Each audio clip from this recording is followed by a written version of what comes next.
I mean, I'm presuming Al Capone isn't going to be the head of the FBI, but it's a motley crew that are being assembled on the Potomac, isn't it? Quite. Trump ran an anti-establishment campaign similar to what he did in 2016, where he campaigned against American interventions in Syria, having troops and bases all over the world.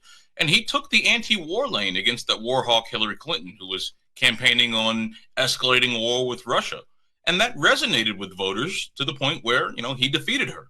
But his presidency was very different than that rhetoric. He continued expanding drone strikes. He continued a U.S. presence in the Middle East. He continued a maximum pressure campaign, or started the maximum pressure campaign against Iran. He killed the main Iranian general who was actually fighting ISIS.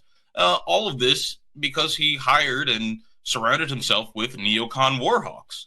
And this this version of Trump in 2024 did a similar thing. He told us that he was sick and tired of the U.S.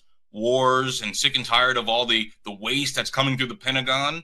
But then when he is elected president, he surrounds himself with the same group of people who was leading us into these wars to begin with. Just take a look at some of his picks for defense, some of his picks for the CIA.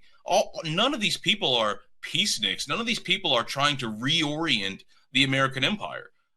No, what we saw was Donald Trump doing what he normally does, which is con people into believing one thing while doing the other thing while no one's looking. And I think we can expect more of that.